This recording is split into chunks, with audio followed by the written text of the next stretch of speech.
नमस्कार। आज हम एक ऐसी स्थिति पर बात कर रहे हैं जिससे शायद कई पेशेवर, खासकर सलाहकार या कोच, कभी न कभी जरूर जूझते हैं। हाँ, ये बहुत आम है। आप कड़ी मेहनत कर रही हैं, सब कुछ सही करने की कोशिश कर रही हैं, लेकिन ऐसा लगता है कि आपका विकास, आपकी ग्रोथ, एक एक अदृश्य दीवार से टकराकर रुक रही है। हम्म, गाड़ी आगे क्यों नहीं बढ़ रही? ये एहसास मैं समझ सकता हूँ। ऐसा लगता है जैसे आप पूरी ताकत लगा रहे हैं, लेकिन नतीजा नतीजा वहीं का वहीं। बिल्कुल। और दिलचस्प बात यह है कि अक्सर इसका हल और ज्यादा अकेले मेहनत करने में नहीं होता। हाँ, और इसी गुत्थी को आज हम सुलझाने की कोशिश करेंगे। हमारी ये चर्चा strategic partnerships growing together .pdf नाम के एक दस्तावेज से मिली जानकारी पर आधारित है। अच्छा। आज का हमारा मिशन है ये समझना कि अकेले चलने की सीमाएं क्या हैं और कैसे सोच समझकर बनाई गई रणनीतिक साझेदारियां, मतलब स्ट्रैटेजिक पार्टनरशिप्स, विकास के नए दरवाजे खोल सकती हैं। बिल्कुल। और इसमें दो चीजें बहुत अहम हैं जिन पर हम आज ध्यान देंगे। क्या है वो? पहली, सही मानसिकता कैसे अपनाई जाए, और दूसरी, सही साथी की पहचान कैसे की जाए। हाँ, ये दोनों ही चीजें किसी भी सफल साझेदारी की नींव होती हैं, है ना? बिल्कुल, ये नींव है। इस दस्तावेज में एक दिलचस्प ग्रो टुगेदर फ्रेमवर्क का भी जिक्र है। हाँ, ग्रो। जी यानी ग्राउंड वर्क, नींव, आर रीच एंड रिसर्च मतलब पहुंच और शोध, ओ आउटरीच एंड ऑफर संपर्क और प्रस्ताव, और डब्ल्यू विन विन एग्जीक्यूशन। हाँ, दोनों की जीत वाला कार्यान्वयन। आज की बातचीत ज्यादातर उस जी यानी ग्राउंड वर्क पर फोकस करेगी, वो फाउंडेशनल सोच जो साझेदारी के लिए जरूरी है।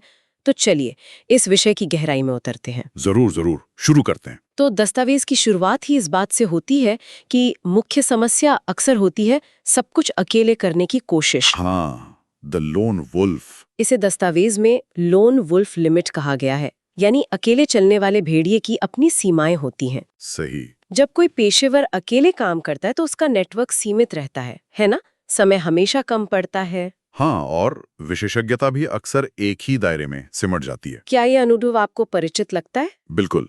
ये लोन वुल्फ वाली बात बहुत सटीक है। और इसी से जुड़ी एक और बात दस्तावेज में है, सोलो सीलिंग। सोलो सीलिंग मतलब अकेलेपन की एक अदृश्य छत। आप चाहे कितने भी घंटे काम कर लें, कितनी भी मेहनत बढ़ा दें, एक सीमा के बाद अकेले उस छत को तोड़ना लगभग नामुमकिन हो जाता है। तो ज्यादा मेहनत हल नहीं है। नहीं, समाधान ज्यादा मेहनत नहीं, बल्कि अलग तरीके से काम करना है। और वो अलग तरीका क्या है? दस्तावेज के मुताबिक वो तरीका है रणनीतिक साझेदारी। Strategic partnerships. हाँ, मतलब ऐसी पार्टनरशिप्स जहां दोनों का फायदा हो, सोच समझकर बनाई गई। Win win collaborations. बिल्कुल। ये महज एक अच्छा विचार नहीं है, बल्कि शायद विकास की एक जरूरत बन सकती है। इसमें एक बड़ा ही आकर्षक विचार है, 1+1=3 का सिद्धांत। ये क्या है? हाँ, ये बड़ा दिलचस्प है। ये महज गणित नहीं है, ये तालमेल या सिनर्जी की शक्ति के बारे में है। सिनर्जी। हाँ, ओके। सोचिए, दो पेशेवर, मान लीजिए एक वेलनेस कोच है और एक योग प्रशिक्षक, ठीक है। वो मिलकर एक वर्कशॉप करते हैं। एक अपने 50 क्लाइंट्स को लाता है, दूसरा अपने 50। तो हुए 100 लोग। हाँ, सीधे तौर पर 100 लोग हुए। लेकिन सिनर्जी का मतलब है कि जब ये दो विशेषज्ञताएं मिलती हैं, जब वर्कशॉप का माहौल बनता है, तो शायद वो मिलकर 100 नहीं, बल्कि ज्यादा। हाँ, शायद 120 लोगों को आकर्षित कर लें। वो अतिरिक्त 20 लोग उस तालमेल, उस सिनर्जी की वजह से आए। अच्छा। और यहाँ असली फायदा छिपा है। हर पेशेवर को न सिर्फ अपने साथी के 50 लोगों तक पहुंच मिली, बिल्कुल। बल्कि उन अतिरिक्त 20 लोगों तक भी। हाँ, यानी अकेले काम करने के मुकाबले पहुंच कई गुना बढ़ गई। ये सिर्फ जोड़ना नहीं, ये गुणा करना है, मल्टीप्लाइंग इफेक्ट। वाह। बड़े पैमाने पर भी यही होता है। दस्तावेज में स्टारबक्स और गूगल के उदाहरण है। हाँ, मैंने पढ़ा, कॉफी शॉप्स में बेहतर वाईफाई के लिए साझेदारी। हाँ, या स्पॉटिफाई और उबर का, जिससे राइड के दौरान अपनी पसंदीदा प्लेलिस्ट बजाई जा सके। ये दिखाता है कि सही तालमेल कहीं भी किसी भी स्तर पर वैल्यू पैदा कर सकता है। ये वाकई मानसिकता में एक बड़े बदलाव की मांग करता है। बहुत बड़े। अक्सर सहयोग को पता नहीं कमजोरी की निशानी समझा जाता है। हाँ, ये सोच है। लेकिन दस्तावेज कहता है कि ये ताकत को कई गुना बढ़ाने वाला है, मल्टीप्लायर है। और GROH फ्रेमवर्क का जी, ग्राउंड वर्क, इसी बुनियादी सोच को स्थापित करने के बारे में है। बिल्कुल। और इस शक्ति को समझाने के लिए बेल्जियन ड्राफ्ट घोड़ों का उदाहरण बहुत प्रभावशाली है। हाँ, वो बताइए। एक अकेला ड्राफ्ट घोड़ा करीब 8,000 पाउंड वजन खींच सकता है। 8,000 पाउंड, ठीक है। तो उम्मीद क्या होगी कि दो मिलकर 16,000। 16,000 पाउंड खींचेंगे, है ना? सीधा गणित। हाँ। लेकिन होता यह है कि दो घोड़े मिलकर 24,000 पाउंड तक खींच सकते हैं। 24,000, 3 गुना। 3 गुना। और अगर उन्हें साथ काम करने के लिए प्रशिक्षित किया जाए, ट्रेन किया जाए, तो ये क्षमता और भी बढ़ सकती है। कमाल है। ये दिखाता है कि साझेदारी आपकी क्षमताओं को सिर्फ जोड़ती नहीं, बल्कि गुणा करती है, मल्टीप्लाइज। ये समझना विकास की रणनीति के लिए बहुत बहुत महत्वपूर्ण है। वाह, ये घोड़ों वाला उदाहरण वाकई जोरदार है। ये दिखाता है कि सही साथी के साथ मिलकर क्या कुछ हासिल किया जा सकता है। बिल्कुल। लेकिन यहीं पर अगला बड़ा सवाल आता है, ये सही साथी है कौन? क्योंकि दस्तावेज आगाह करता है कि बस किसी के भी साथ हाथ मिला लेना। हाँ, वो एक आम गलती है। हाँ, और इससे फायदे की जगह नुकसान भी हो सकता है। हाँ, और ये गलती होती क्यों है? दस्तावेज कुछ कारण बताता है। कभी-कभी हम सिर्फ उत्साह में आकर, जोश में। हाँ, कर देते हैं। हाँ, बिना पूरी तरह सोचे समझे किसी प्रस्ताव पर हाँ कह देते हैं। या हम अपने व्यवसाय के पूरे इकोसिस्टम का विश्लेषण नहीं करते। इकोसिस्टम मतलब हमारे ग्राहक हमारी सेवा के अलावा और कहाँ जाते हैं, किन और पेशेवरों से मिलते हैं। और एक बड़ा कारण है प्रतिस्पर्धा का डर। डर। हाँ, हमें लगता है कि हमारे जैसे ही क्षेत्र में काम करने वाले लोग हमारे ग्राहक छीन लेंगे। तो इस गलती से बचने के लिए दस्तावेज एक टूल सुझाता है, आदर्श साझेदार की रूपरेखा बनाना। Ideal partner profile, IPP. हाँ आईपीपी, ये एक तरह से आपके सपनों के पार्टनर का ब्लूप्रिंट है। बिल्कुल। ये आईपीपी आपको दिशा दिखाता है कि आपको किस तरह के साथी की तलाश करनी चाहिए। इसके कुछ मुख्य आयाम हैं जिन पर विचार करना जरूरी है। बताइए, क्या है वो आयाम? पहला है साझा दर्शक। साझा दर्शक। हाँ, यानी क्या आपका संभावित साथी उन्हीं लोगों, आपके आइडियल क्लाइंट्स के साथ काम करता है जिनके साथ आप करते हैं, लेकिन ऐसी सेवा देता है जो आपसे सीधी प्रतिस्पर्धा नहीं करती, डायरेक्ट कंपटीशन ना हो। उदाहरण, जैसे एक वेब डिजाइनर और एक डिजिटल मार्केटिंग एजेंसी। हाँ, बहुत अच्छा उदाहरण है।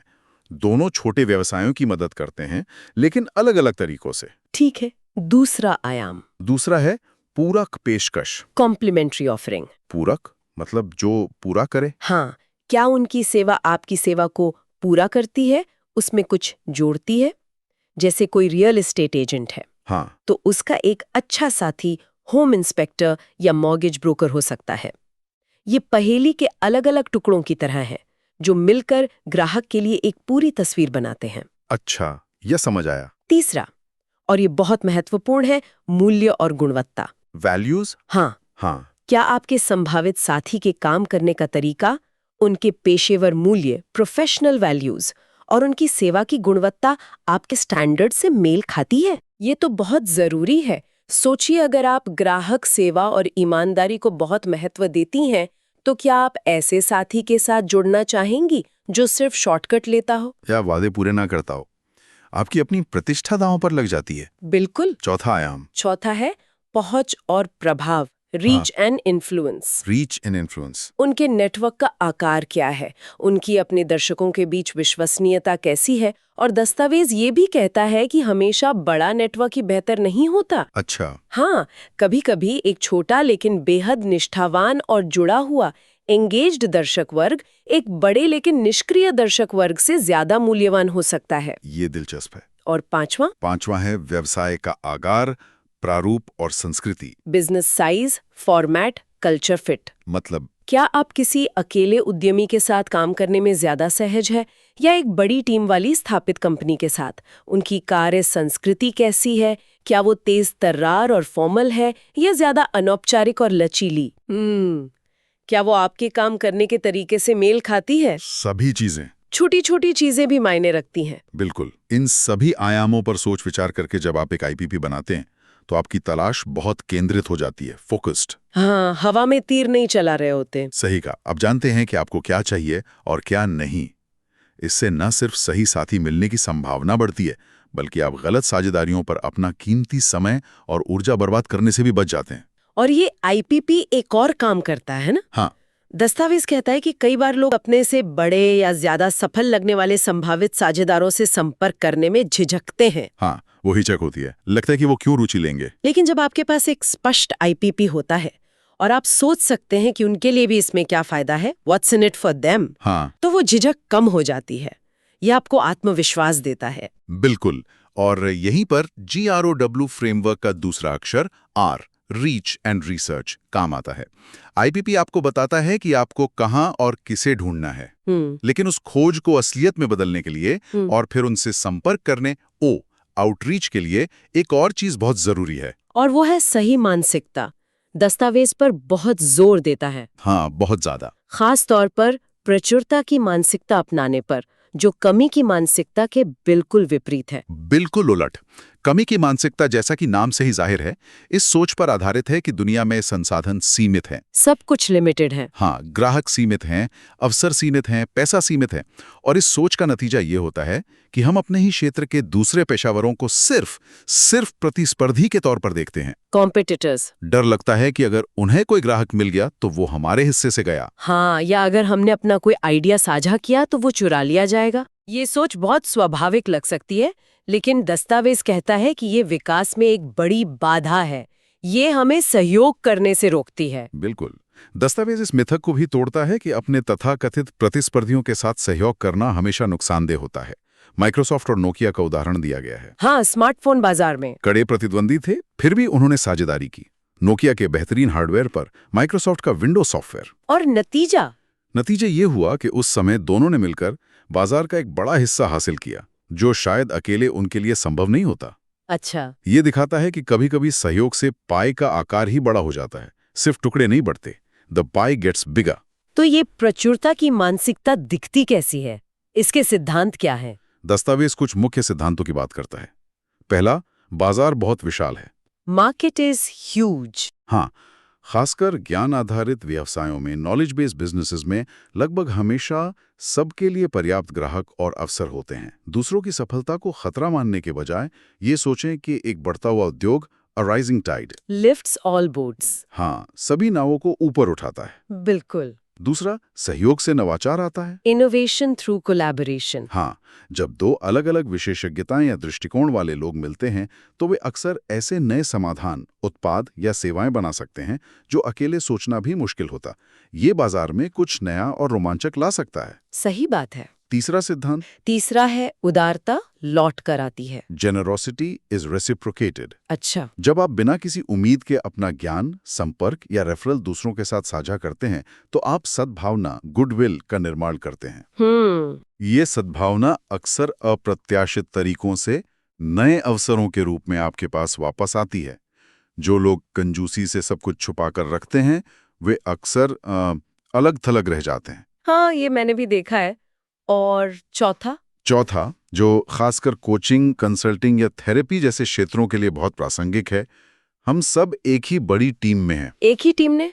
कैसे? ज्यादातर पेशेवर अंततः लोगों की जीवन या व्यवसायों को बेहतर बनाने के एक साझा मिशन पर काम कर रहे हैं। है ना? हाँ, बात तो सही है। जब आप इस नजरिए से देखते हैं तो दूसरे पेशेवर दुश्मन नहीं बल्कि साथी सहयोगी नजर आने लगते हैं। Fellow travellers on the same mission. ये प्रचुरता की मानसिकता अपनाना शायद आसान नहीं होता होगा। खासकर अगर हम सालों से कमी की सोच के आदी हों। नहीं, आसान नहीं होता, लेकिन ये GROW फ्रेमवर्क के G, ग्राउंडवर्क, और R, रीच एंड रिसर्च चरणों के लिए बेहद जरूरी है। क्यों जरूरी है? इसके बिना आप शायद IPP के आधार पर आदर्श साथी की पहचान तो कर लेंगे, हाँ, लेकिन उनसे संपर्क करने, आउटरीच या एक सच्चा विन विन प्रस्ताव तैयार करने में हिचकिचाएंगे, डर लगेगा। अच्छा, तो ये मानसिकता पहले बनानी पड़ेगी, दूसरों की सफलता देखकर जलने के बजाय उत्सुक होना। हाँ, कॉरियोसिटी होना कि उन्होंने कैसे किया, उनके काम की सराहना करना। ये छोटे छोटे बदलाव भी प्रचुरता की मानसिकता को बढ़ावा देते हैं। ये आपको सहयोग के लिए खोलता है। बिल्कुल। और अच्छी बात यह है कि दस्तावेज सिर्फ इन अवधारणाओं के बारे में बात करके नहीं छोड़ता, हाँ, बल्कि इन्हें अमल में लाने के लिए कुछ व्यवहारिक तरीके और उपकरण भी देता है। Tool kits. हाँ,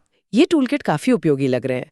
जैसे अध्याय 1 में सहयोग ऑडिट और आइडिया जनरेटर है। Collaboration audit and idea generator. इसका मकसद है आपको सोचने पर मजबूर करना, आपके लक्ष्य क्या हैं, कौन संभावित साथी हो सकते हैं, वो 1+1 3 वाले परिणाम कैसे दिख सकते हैं। हाँ, और कौन से छोटे तत्काल किए जा सकने वाले सहयोग के अवसर हैं जिनसे आप शुरुआत कर सकते हैं। ये बस एक विचार मंथन, ब्रेनस्टॉर्मिंग का अभ्यास है। फिर अध्याय 2 में आदर्श साझेदार प्रोफाइल वर्कशीट है। Ideal partner profile worksheet. ये आपको उन 5 आयामों साझा दर्शक, पूरक पेशकश, मूल्य, पहुंच, आकार, संस्कृति, हाँ, जिन पर हमने चर्चा की, उनके बारे में व्यवस्थित तरीके से सोचने में मदद करती है।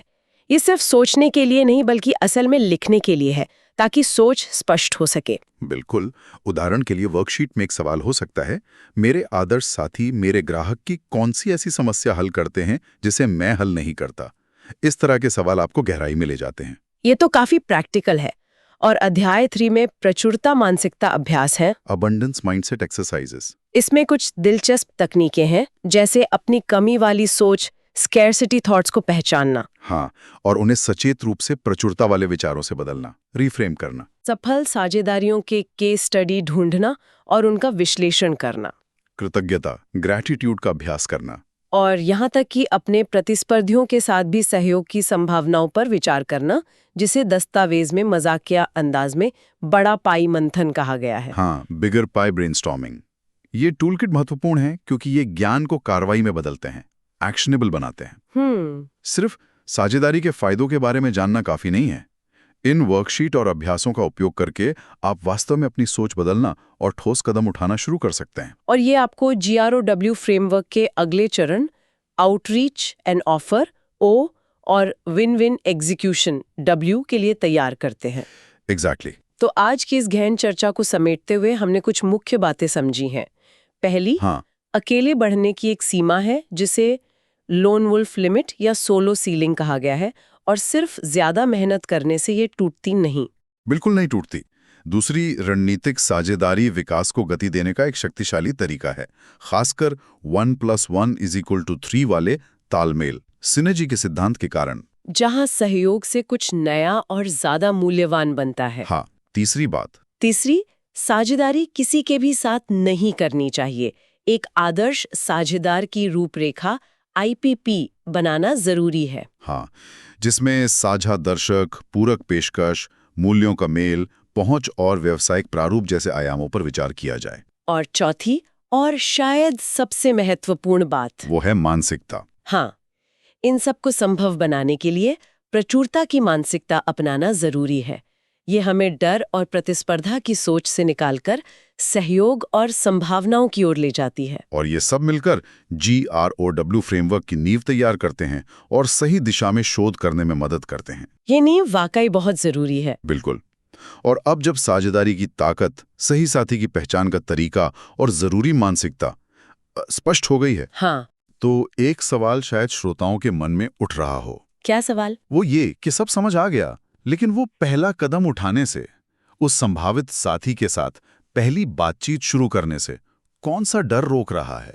ये बहुत बड़ा सवाल है। क्या वो अस्वीकृति, रिजेक्शन का डर है, या ये डर कि हमारे पास देने के लिए क्या है, या शायद ये कि भाई बात कैसे शुरू करें? हाँ, ये वाकई एक सोचने वाला सवाल है। उस पहले कदम का डर। और उस डर को कैसे दूर किया जाए, ये अपने आप में एक महत्वपूर्ण विषय है। सही। दस्तावेज आगे विभिन्न प्रकार की साझेदारियों की भी बात करता है, जैसे content partnership, referral partnership, affiliate partnership, joint venture. अच्छा, इनके प्रकार भी हैं? हाँ, जिनके अपने अपने तरीके और फायदे नुकसान हैं। ये शायद भविष्य की चर्चाओं के लिए दिलचस्प विषय हो सकते हैं कि इन अलग अलग मॉडल्स को व्यवहार में कैसे लाया जाए। निश्चित रूप से। तो इस गहन चर्चा को हम यहीं समाप्त करते हैं। उम्मीद है कि आज की बातचीत ने श्रोताओं को अपनी विकास की रणनीति पर एक नए नजरिए से सोचने और शायद सहयोग के अनदेखे रास्तों को तलाशने के लिए प्रेरित किया होगा। उम्मीद तो यही है। अगली बार फिर मिलेंगे एक और ज्ञानवर्धक चर्चा के साथ। धन्यवाद। धन्यवाद।